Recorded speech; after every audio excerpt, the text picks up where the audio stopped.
ठरलं तर मग या मालिकेच्या येणाऱ्या भागामध्ये दसऱ्याला आता मात्र वाईट शक्तींचा अंत होतो.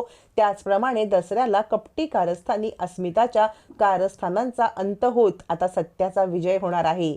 अस्मिताच्या नवऱ्याची धमाकेदार एंट्री होत आता अस्मिताची कारस्थानं सगळ्यांच्या समोर येणार आहेत.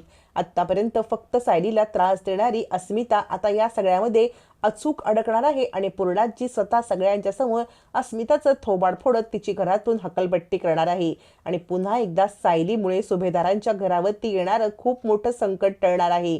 कारण मूर्ख अस्मिता म्हणजे माकडाच्या हाती कोलीत दिल्यासारखी. प्रियाच्या सांगण्यावरून अस्मिताने असं काही कांड केलेलं असतं की ज्या कांडमुळे पूर्ण सुभेदार परिवार आता गोत्यात येणार असतं. पण सायलीच्या वेळीच सावधानतेमुळे अस्मिताचा प्लॅन फ्लॉप होतो आणि आता अस्मिताच्या नवऱ्याची पण एंट्री होते. अस्मिताच्या नवऱ्याची एंट्री होताच अस्मिताचं थोबाड पडतं आणि आता अस्मिताची सुभेदारांच्या घरातून हकलपट्टी होते. इकडे ऑलरेडी पूर्णाजीच्या स्वप्नामध्ये प्रतिमा आल्यामुळे आणि प्रतिमाने माझ्या तन्वीला तू न्याय मिळवून दे पूर्णाई, माझ्या तन्वीला तू जवळ कर, असं ॲक्च्युली प्रतिमाने सांगितलेलं असतं सायलीबद्दल. पण पूर्णाई गैरसमज करून घेते कारण पूर्णाईने सायलीला अंतर दिलेलं असतं, तिचा दुस्वास करत असते, त्यामुळे प्रतिमाच्या मुलीला न्याय मिळत नसतो असं प्रतिमाला म्हणायचं असतं.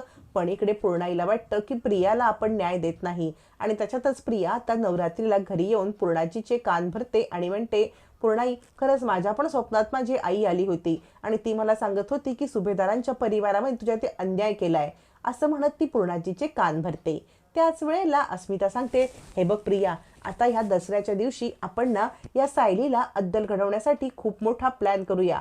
प्रत्येक वेळेला आपले प्लॅन फ्लॉप जात आहेत पण आत्ता नाही. आता आपण सायलीला सगळ्यांच्या समोर म्हणजे हिच्याचमुळे कसं काय अर्जुनच्या जीवाला धोका आहे हे सिद्ध करूया. याच्यावरती प्रिया सावध पवित्रा घेत म्हणते, अस्मिता असं नको, सारखं सारखं तू आश्रमाची केस काढू नकोस. या आश्रमाची केस काढलीस ना की उगाच या सगळ्यामध्ये आता तो अर्जुन सायलीची अधिक काळजी करायला लागेल, त्यामुळे ही केस सोडून तू काही प्लॅनिंग कर. अस्मिता म्हणते, का ग, तू आश्रमाची केस काढली की इतकी घाबरतेस का?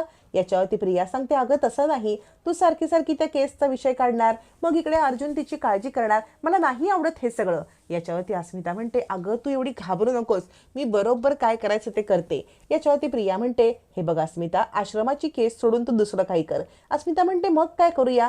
आपण आता काहीतरी असा प्लॅन करूया का की आपण अर्जुनवरती हल्ला करण्यासाठी माणसं पाठवू आणि पूर्णाजीला सांगूया की आता या सायलीमुळेच हे सगळं होतंय आणि सायलीच्या घरावर हकलपट्टी करूया का? प्रिया म्हणते, हे बरोबर आहे. आणि प्रिया अस्मिताला बरोबर आता फूस लावते. पण मूर्ख अस्मिताला माहित नसतं की तन्वी म्हणजेच प्रिया नामानिराळी राहील आणि अडकणार मात्र अस्मिताच असते. प्रिया म्हणते, ठीक आहे, तुला जे योग्य वाटेल ते कर, पण कोणी आहे का तुझ्या माहितीमध्ये? याच्यावरती अस्मिता म्हणते, अगं आपण भाड्याने शोधू ना कोणीतरी. प्रिया म्हणते, हे तुझं मला आवडलं, म्हणजे आपण अर्जुनवरती हल्ला करायला लावायचा, अर्जुनवरती हल्ला करायला लावायचा आणि त्याच वेळेला आपण हे सगळं सायलीच्या केसमुळे होतंय किंवा सायलीमुळे हे सगळं होतंय किंवा सायलीवरती हल्ला केल्याचा अर्जुन शोध घेतोय म्हणून हे सगळं होतंय असं सांगूया. अस्मिता म्हणते, ही चांगली आयडिया आहे. आपण ना या सगळ्यासाठी सायलीलाच दोषी धरायचं आणि पूर्णाजीला तिच्या आता हकलपट्टी करायची. पण यामध्ये काही गोंधळ नाही ना होणार, अर्जुनच्या जीवाला धोका तर नाही होणार ना? प्रिया म्हणते, आपण त्या गुंडांना सांगायचं की अर्जुनला काहीच झालं नाही पाहिजे, फक्त हुलकावणी द्यायची. याच्यावरती अस्मिता म्हणते, ठीक आहे, मग आता डन. असं म्हणत आता मात्र दसऱ्याच्या दिवशी अस्मिता आणि प्रिया या दोघीजणी खूप मोठं कारस्थान करतात. दसऱ्याला सगळेजण तयार झालेले असतात छानपैकी दसऱ्याचं पूजन करण्यासाठी. पण अचानकपणे अर्जुन गायब असतो आणि त्यावेळेला अर्जुनची शोधाशोध असते. रविराज म्हणतात, असं कधी झालंय का याच्या आधी? म्हणजे अर्जुन असं गायब होत नाही ना, आपण त्याला फोन करतोय तर उचलत नाहीये, अचानकपणे हा गेला कुठे? आता अस्मिता हदरते कारण हे सगळं अस्मिताचं कारस्थान असतं. अस्मिताच्या गुंडांनी आता अर्जुनला ट्रॅप करायचं ठरवलेलं असतं आणि आता हे सगळं फक्त धमकावून सोडून देणार, थोडीफार त्याला हुलकावणी देणार, मग अर्जुन घरी येऊन सांगणार, मग पूर्णाजी चिडणार, सायलीशी संबंध जोडणार आणि आता सगळं संपणार असं अस्मिताला वाटलेलं असतं. पण इकडे घडतं मात्र वेगळंच आणि आता अर्जुन बराच वेळ घरीच येत नाही. मग सगळेजण चिंतेत असतात. पूर्णाजी म्हणते, नक्की काय घडलं असेल? अर्जुनचा जीवाला काही धोका नसेल ना? कारण काही तासांपूर्वीच आता फोन आलेला की मी येतोय, मग अजून तो आला का नाही? सगळ्यांनाच खूप मोठा धक्का बसतो. अस्मिता इकडे हादरलेली असते. पूर्णाजी देवासमोर दिवा लावते आणि प्रार्थना करते की माझ्या अर्जुनला वाचव. पण त्याच वेळेला सायली सुद्धा घरात नसते.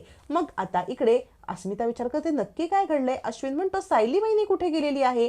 आणि आता सायली सुद्धा तिला संकेत काहीतरी मिळाल्यासारखा असतो की अर्जुनवरती हल्ला होणार आहे आणि सायली आता त्याला वाचवायला गेलेली असते. कल्पना चिडते. इकडे प्रियाला विचारतो असं झालंय का, आता मस्त अर्जुनवरती हल्ला झाला असेल आणि तो घरी आला की आपण तमाशा करायचा. पण ज्या वेळेला अर्जुन घरी येतो तेव्हा मात्र सगळेजण हादरतात अर्जुनच्या खुलास्याने. अर्जुन घरी येत खुलासा करतो की मला काही गुंडांनी अडकवलं होतं आणि या सगळ्यामध्ये मला मिसेस सायली वाचवायला आल्या होत्या. त्या गुंडांनी माझ्यावरती हल्ला करण्याचा प्रयत्न केला. प्रिया विचार करते झालं, ही सायलीमध्ये कडमडली. काही झालं की हिला कडमडायलाच पाहिजे का. आता काय गरज होती तिकडे कडमडत जायची. पूर्णाजी म्हणते काय बोलतेस, कुणी हल्ला केला. याच्यावरती अर्जुन म्हणतो मी सांगतो ना. असं म्हणत आता अर्जुन पूर्णाजी समोर सगळं सांगायला लागतो. सायली रडत असते कारण सायलीला सत्य माहिती असतं. अर्जुन म्हणतो सायली रडू नका, मी व्यवस्थित आहे. आणि तो म्हणतो आज जर मी इथे आहे तर सायलीच्यामुळे, पण खरं तर हे गुंड कुणी पाठवले होते हे तुम्हाला ऐकायचं आहे का. प्रताप म्हणतो काय बोलतोयस तू, कुणी गुंड पाठवलेले. याच्यावरती आता मात्र अस्मिता म्हणते असेल ना, या सायलीचे जी केस घेतले ना सायलीच्या आश्रमाची, त्या केसमुळे याचे हजारो गुंड झालेले आहेत, त्याचे शत्रू. त्याच्यामुळे त्या शत्रूमध्ये कुणीतरी असेल एक पाठवलेला. याच्यावरती अर्जुन म्हणतो नाही, त्या गुंडांना मी जाब विचारला. अस्मिताताई तुला माहिती आहे का कोणी पाठवले ते गुंड. आता अस्मिता गडबडते. सायली मात्र पूर्णपणे घाबरलेली असते. काय घरात तमाशा होणार नवीन आणि आता कोणत्या गोष्टीला सामोरं जावं लागणार. अर्जुन म्हणतो सायली रडू नका. याच्यावरती पूर्णाजी म्हणते काय झालंय बोल, माझा जीव कंठाशी आलाय. अस्मिता म्हणते काही नाही ग पूर्णाजी, ह्याच्यावरती गुंडांनी हल्ला या सायलीमुळेच केला. तू म्हणतेस ना तेच बरोबर आहे, तू म्हणतेस तेच बरोबर आहे. या सायलीमुळे अर्जुनच्या जीवाला धोका आहे. आता अर्जुन घडलेली घटना सांगतो. अर्जुन म्हणतो अस्मिताताई ऐक, त्या गुंडांना मी बेदम मार दिला आणि त्यांनी कुणाचं नाव घेतलं माहितीये का. त्यांनी वेगळंच एक नाव घेतलं. अस्मिता म्हणते कुणाचं नाव घेतलं आणि मूर्ख आहेत का, त्यांना मी सांगितलं होतं की माझं नाव घेऊ नका. असं म्हणत अस्मिता अचूक अडकते. आता मात्र अर्जुनने अस्मिताला ट्रॅप केलेलं असतं आणि म्हणतो बघा तुमच्या समोर आहे सगळं. प्रताप म्हणतो काय अस्मिता काय बोलतेस तू.